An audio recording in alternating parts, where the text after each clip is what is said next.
Good morning. Welcome to this edition of the Lynn Hayes Freeland Show. I'm glad you're watching us. As you've probably noticed, we're kind of bouncing around a little bit. We're going to settle into a new home very soon, so just bear with me. In the meantime, don't forget, you can always watch us online, kdka.com/LHF show. So until we get all situated, don't forget, you can always watch us online. We begin, however, this morning with a trip to East Liberty, to the Kelly Strayhorn Theater. Janera Solomon joins us today. She is the executive director of the Kelly Strayhorn Theater. And did I read this correctly? You've been there since 2008? Yes, 2008. Where did September. that time go? September makes 11 years. 11 years. I've seen a lot. Look back to 2008. What was your vision for the theater then, and how does it differ from today? Well, you know, in 2008, folks weren't really sure what East Liberty might be, might become.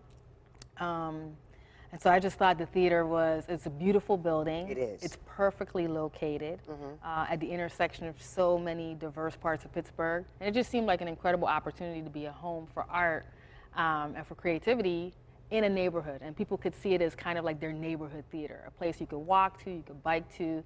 You know, we have neighborhood bars, you can have a neighborhood theater. So in my mind, I was inspired by like the Apollo and some other places where are really embedded in residential places. About that, but that makes perfect sense. It's like, yeah, you can just, this is gonna be your place where you don't have to know what's going on. You could just say, well, let's go to the theater and see what's happening. Now, where you are in the heart of East Liberty is also kind of interesting because East Liberty has changed a lot since 2008. Yes, it has changed. I mean, in 2008, we still had a lot of local businesses there. We had lots of artists were there, and it has changed. And then that's part of the reason why we wanted to do this neighborhood happy hour, because you know, when you have neighborhoods changing, there are old neighbors and there are new neighbors. And we don't necessarily know each other. We don't know each other. We may not even think we should know each other. Oh, yeah, or then there's want that. to know each other. Then there's that. Yeah. Then there's that. There's that. So we're trying to create that opportunity for people to be curious about the place where they are, for folks who've been there to celebrate their love for the neighborhood and to come together and share and meet each other, and maybe even find ways to work together, to support one another, have it really feel like a neighborhood. You know, and that's an interesting concept because so often we don't like what we don't know. Oh, for sure. And you're afraid. Yeah, I was going to say, and there's a lot of that in East Liberty, in that community in particular. So you've had a couple, one or two neighborhood, neighborhood happy hour. So this is going to be an ongoing event. It's an ongoing event. It's a series. We're trying it out, and we're still open to suggestions. But it's the third Thursday of every month, and so then there's one coming up Thursday. Yeah. Okay. One all right. coming up July, and then another one in August. Okay. And so there are different formats, but essentially there's all the key things you need to socialize. There's food. The bar in the lobby, our lobby bar is open. There's a DJ, and then each one will feature a different artist or a different presenter who will talk about something. Talk about a unique topic. So the next one, we're focusing on emerging musicians. So we have some artists who've been working so there's like a serious theme going on here. I mean, just a little bit. It's not, you know, over-programmed, because again, the idea is for people to a happy hour, right? It's a happy hour.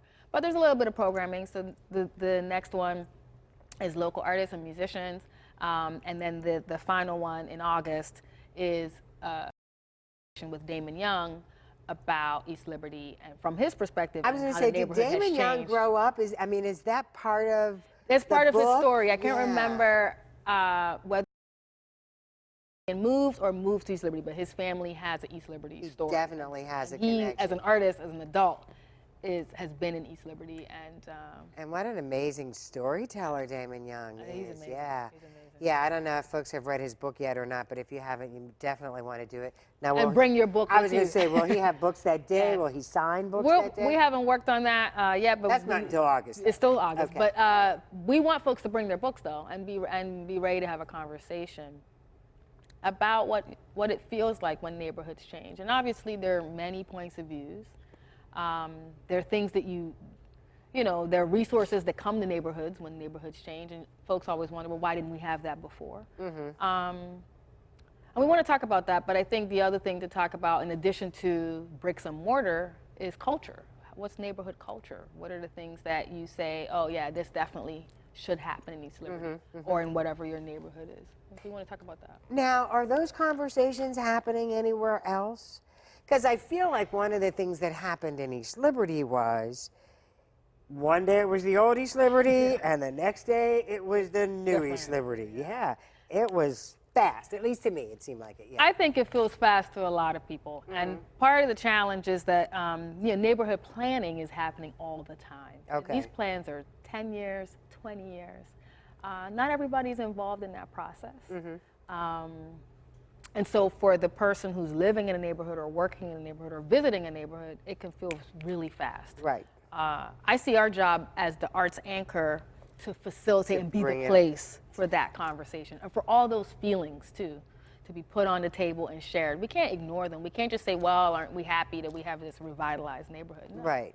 I think it's important to talk about the benefits, the challenges, and then, and this is going to sound idealistic, but Mr. Rogers' neighborhood should be ringing in people's ears.